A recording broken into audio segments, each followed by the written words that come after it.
नमस्कार, आप देख रहे हैं मध्य प्रदेश बुलेटिन और मैं हूं आपके साथ इशिता तिवारी, जहां हर खबर है आपके प्रदेश की नब्ज से जुड़ी। कहीं विकास की नई पहल चल रही है तो कहीं राजनीति की गहन चालें बन रही हैं। तो चलिए इन्हीं से रूबरू होते हैं इस मध्य प्रदेश बुलेटिन में। सबसे पहले बात होगी बालाघाट की, जहां पति पत्नी की हत्या का पुलिस ने खुलासा किया है। साथ ही बात करेंगे शमशाबाद की, जहां भ्रष्टाचार की सारी सीमाएं पार हो रही हैं। ऐसी ही तमाम खबरों पे विस्तार से करेंगे चर्चा। खबर बालाघाट से है, जहां जिले के कटंगी में 6 नवंबर को हुई पति पत्नी की हत्या का पुलिस ने खुलासा कर दिया है। इस मामले में मृतक रमेश हाके के सगे भतीजे दूलीचंद्र हाके और नाती सचिन हाके को गिरफ्तार किया गया है। आरोपियों ने पैसे के लालच में चोरी के दौरान हत्या की योजना बनाई थी। आरोपियों के मुताबिक उनके ऊपर 4 लाख रुपए का कर्ज था और उन्हें पता था कि सेवानिवृत्त रमेश हाके के पास नकदी और जेवरात है। सचिन हाके रमेश के पोल्ट्री फार्म पर देखभाल करता था, इसीलिए उसे घर की पूरी जानकारी थी।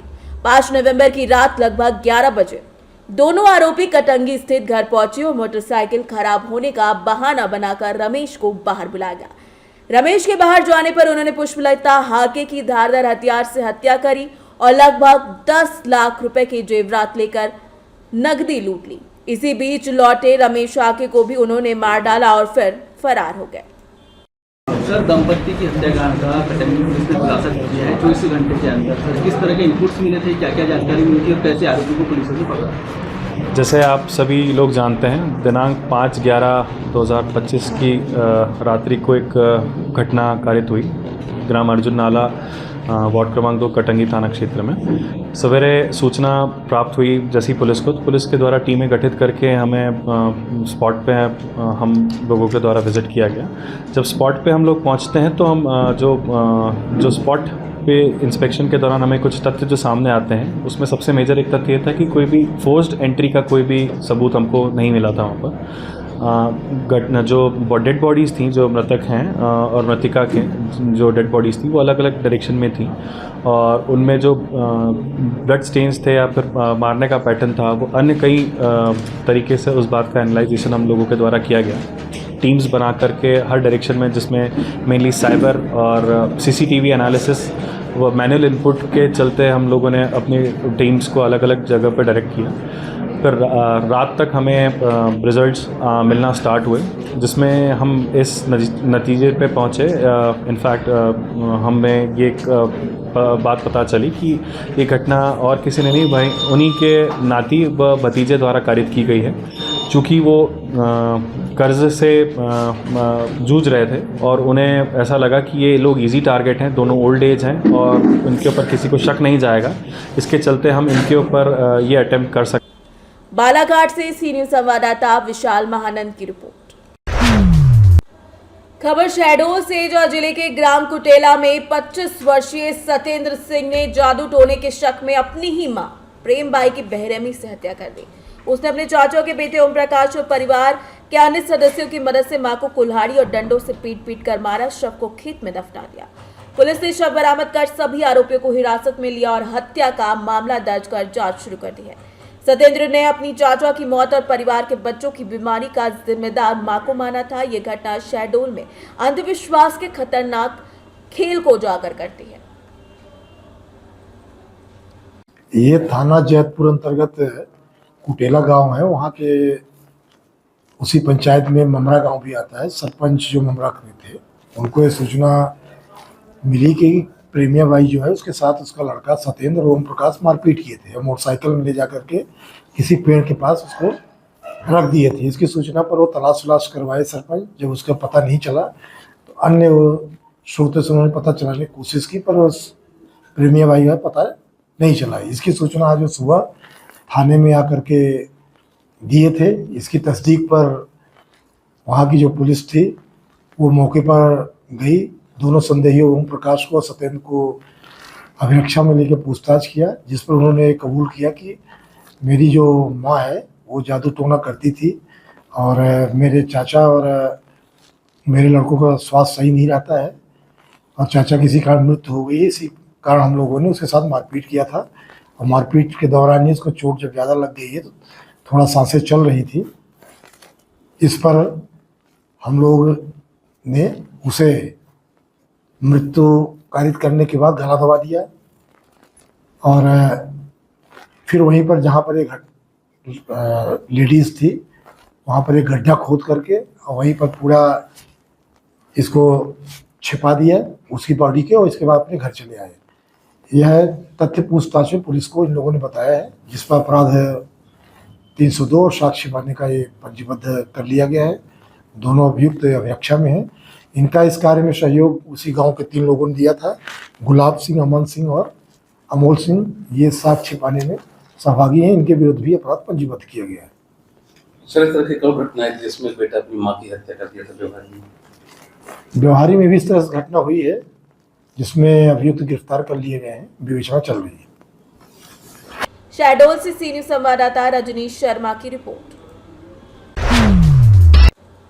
खबर शमशाबाद से, जहां विधानसभा के पूर्व विधायक रुद्र प्रताप सिंह ने नगर शमशाबाद में विकास में महत्वपूर्ण भूमिका निभाई और उन्होंने इस 5 वर्षीय कार्यकाल में मेहनत करके नगर परिषद में भारतीय जनता पार्टी की सरकार स्थापित की और अध्यक्ष की कुर्सी भारतीय प्रदीप माहेश्वरी को सौंपी। हालांकि नगरवासियों की शिकायतों और पूर्व विधायक द्वारा जानकारी जुटाने पर पता चला कि भारतीय प्रदीप माहेश्वरी ने नगर परिषद में भ्रष्टाचार करते हुए व्यक्तिगत फायदे के लिए काम किए। नगर के लोग शादी समारोह में अपनी नाराजगी व्यक्त कर चुके हैं और इस पर पूर्व व्यक्तिगत फायदे के लिए काम किए।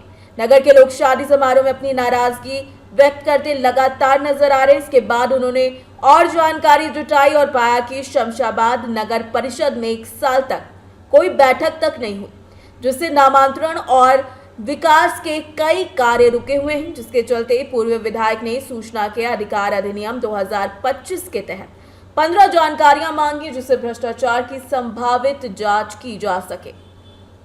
हमने कहा भैया आप नगर पालिका अध्यक्ष जी के पास जाइए, उनसे बात करिए। उन्होंने कहा हमने उनको वोट ही नहीं दिया, हमने तो आपको वोट दिया था, विधायक जी को वोट दिया था, भाजपा को वोट दिया था। लेकिन आज जो शहर की दुर्दशा है, जो परेशानियां हैं, और मुझे मजबूर होना पड़ा। वास्तव में जो कह रहे थे सभी हिंदू भाई थे, ऐसा भी नहीं कोई मुस्लिम भाई मुझसे शिकायत कर रहा हो, जबकि इस शहर के 9 वार्ड मुस्लिम भाइयों के सहयोग से हम लोग पहली बार जीते। उनने अपनी शिकायत कोई दर्ज नहीं कराई। बीच में मेरे पास कई बार पार्षद लोग आए, 5-5, 6-6 पार्षद आए। मैंने कहा भाई मैं नगर पालिका की लड़ाई में नहीं पढ़ना चाहता, आपको जनता ने बना दिया है, आप अपना काम करें। लेकिन 4 तारीख को जो मेरे साथ व्यवहार मेरे अपने लोगों ने किया, मुझे लगा कि मुझे जाना चाहिए। और आज मैंने सूचना के अधिकार में 15 सवाल उनसे पूछे हैं, जिसमें नगर पालिका की बैठकें कब होती हैं, PIC की बैठक कब होती है, नियमानुसार सांसद प्रतिनिधि कौन होता है, विधायक प्रतिनिधि कौन होता है, विभिन्न रोड बन गई हैं, बस स्टैंड की रोड बन गई है, बस स्टैंड पे प्याऊ बनाई थी वो टूट गई। SDRF में मैं 2 करोड़ 40 लाख रुपए लाया, 1 करोड़ 20 लाख रुपए आया, 40 लाख रुपए उस काम में खर्च हुआ, 80 लाख रुपए कहाँ चला गया। नगर पंचायत की बिल्डिंग तोड़ दी गई है, व्यापारियों की दुकानें तोड़ दी गई हैं, उनके लिए 6-6 लाख का वादा कर लिया। जहाँ तक मेरी जानकारी में है कि उन्हें उन दुकानदारों को ये दुकान नहीं दे सकते, और नगर पंचायत को कोई अधिकार नहीं है संपत्ति का निर्धारण करना। वो एक कमेटी करेगी कि ये 6 लाख की बनेगी कि 36 लाख की बनेगी। उनको भी धोखा दे रहे हैं, उनसे भी 2-2 लाख रुपए ले लिया, उसका क्या उपयोग। ऐसे पहली श्रृंखला है, इसमें मैंने अभी 15 सवाल किए हैं। आगे आने वाले दिनों में और भी मेरे पास बहुत से सवाल हैं जो मैं धीरे धीरे सूचना के अधिकार के माध्यम से मांगूंगा और जनता के सामने रखूंगा। और जो शमशाबाद से सी न्यूज संवाददाता प्रयास विश्वकर्मा की रिपोर्ट। खबर टीकमगढ़ से है, जहां बलदेवगढ़ के जुगल सागर तालाब से श्री रघुनाथ मंदिर में 6 अक्टूबर को हुई चोरी का अब तक कोई खुलासा नहीं हुआ है। नगरवासियों और हिंदू संगठनों के कार्यकर्ताओं ने इस पर आक्रोश व्यक्त करते हुए SDM कार्यालय तक पैदल मार्च किया और जिला कलेक्टर के नाम ज्ञापन सौंपा। पुजारी पवन कुमार मिश्रा ने बताया कि चोरी में नरसिंह भगवान की मूर्ति और पूजा सामग्री शामिल थी, जबकि पुलिस प्रशासन अब तक कोई ठोस कार्यवाही नहीं कर पाया है। पिछले ज्ञापन में 15 दिनों में जांच की मांग की गई थी, पर कोई प्रगति तक नहीं हुई और मंदिर पुजारियों पर झूठी शिकायतें की जा रही हैं। ज्ञापन में उच्च स्तरीय पुलिस जांच दल गठन और मूर्ति की पुनः प्रतिष्ठा की मांग की गई। संगठनों ने चेतावनी दी कि 11 दिन में कार्यवाही नहीं हुई तो वो भूख हड़ताल और आमरण अनशन करेंगे। इस शांतिपूर्ण प्रदर्शन में पुजारी, बजरंग दल समेत बड़ी संख्या में सनातन धर्मावलंबी मौजूद रहे। टीकमगढ़ से सी न्यूज संवाददाता ऋषि राज चौधरी की रिपोर्ट। मध्य प्रदेश बुलेटिन में फिलहाल के लिए इतना ही। देश और दुनिया की तमाम बड़ी जानकारियों के लिए आप देखते रहिए सी न्यूज भारत।